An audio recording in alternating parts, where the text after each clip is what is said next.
اس کو بہترین غذاؤں میں شمار کرتی ہے کہ یہ کھانے سے کیا ہوتا ہے، خون کی کمی دور ہوتی ہے، جسم کے اندر قوت و طاقت پیدا ہوتی ہے اور قوت مدافعت جو ہے وہ بڑھ جاتی ہے۔ یوں تو انڈے ہر شخص استعمال کرواتا ہے، لیکن جو علاج بالغذا کے ماہر ہیں وہ انڈے کے ساتھ بہت سی مرضوں کا علاج بھی کر لیتے ہیں۔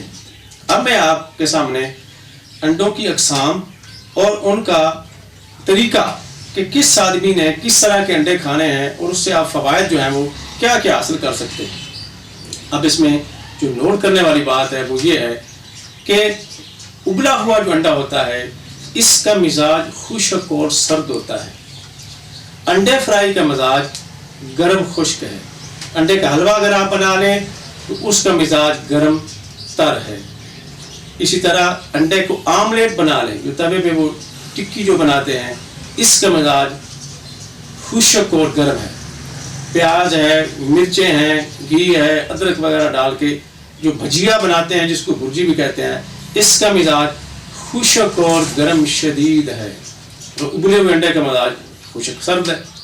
اب وہ معالج علاج بالغذا کا جو ماہر ہے وہ مزاجوں کو مد نظر رکھ کے انڈے کو استعمال کروا کے بہت سے فوائد حاصل کر لیتا ہے اور بہت سی مرضوں کا علاج بھی کر لیتا ہے۔ ایسے لوگ، ایسے افراد جو دبلے پتلے ہوں، جو عام موسموں سے بیمار ہو جاتے ہوں، جن کی قوت مدافعت کم ہو، خون کی کمی ہو، اگر وہ انڈے فرائی اور انڈے کا حلوہ استعمال کریں گے تو قوت مدافعت میں اضافہ ہوگا، عام جسمانی طاقت میں اضافہ ہوگا، خون کی کمی بھی ان کی پوری ہوگی۔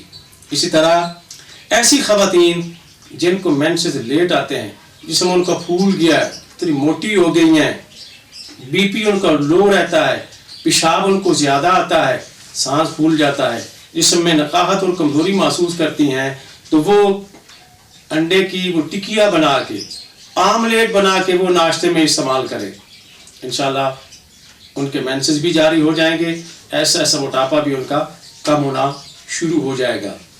اسی طرح موسم سرما کے اندر بچے بالخصوص ابلا ہوا انڈا استعمال کریں، اور ایسے افراد جن کو بخار ہو جائے، نزلہ ہو جائے، زکام ہو جائے، کھانسی لاحق ہو جائے، ابلا ہوا انڈا استعمال کرنے سے فوری جسم میں طاقت آتی ہے اور بخار بھی اتر جاتا ہے۔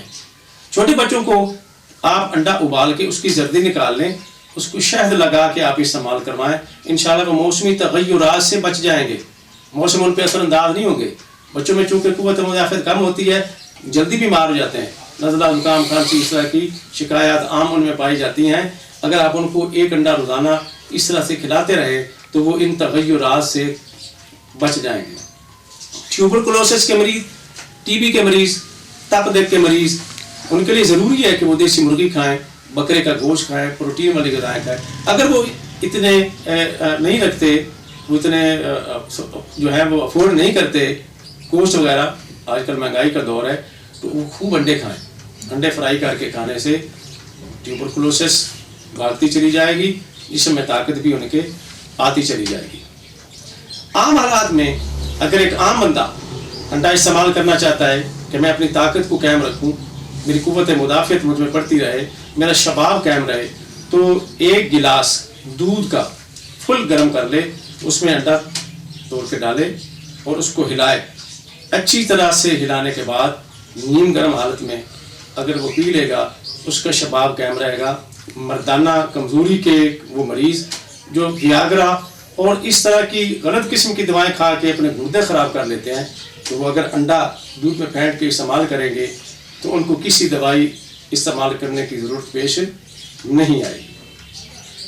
ناظرین کرام، ہمارے ہاں جیسے پہلے میں نے ابتدا میں کہا کہ غلط فہمیاں ہیں۔ اگر ہم کہیں کہ آپ انڈا استعمال کریں تو لوگ کہیں گے کہ جی انڈا تو گرم ہوتا ہے، لیکن اگر بازار میں جا کے دیکھیں، آلو کی ٹکیاں جو لوگ استعمال کر رہے ہیں ان میں انڈا استعمال ہو رہا ہے، برگر جو کھا رہے ہیں ان میں انڈا استعمال ہو رہا ہے، اسی طرح بیکری کے کیک ہیں ان میں انڈا استعمال ہو رہا ہے، اور اس طرح کے چٹ پٹے جتنے پکوان بازار میں آپ کو ملتے ہیں ان میں انڈا استعمال ہو رہا ہے۔ اپنی مرضی سے تو لوگ انڈے کھا رہے ہیں، اور پھر کیا ہوتا ہے جب مزاج کے برعکس آپ استعمال کریں گے اس سے آپ کو نقصان ہوگا، اس سے خارش ہو جاتی ہے، الرجی ہو جاتی ہے، خون گاڑھا ہو سکتا ہے، کولیسٹرول بڑھ سکتا ہے، یورک ایسڈ بڑھ سکتا ہے.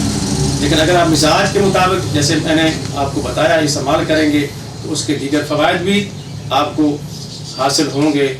تو انڈے کو دنائی کے ساتھ سمجھتے ہوئے مزاج کے مطابق اگر آپ استعمال کریں گے تو آپ کو بہت سے فوائد جو ہے اس کے جو ہے وہ حاصل ہوں گے.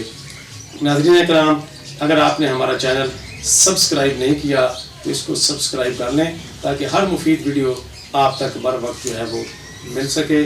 اسی کے ساتھ اجازت چاہیں گے. السلام علیکم ورحمۃ اللہ وبرکاتہ.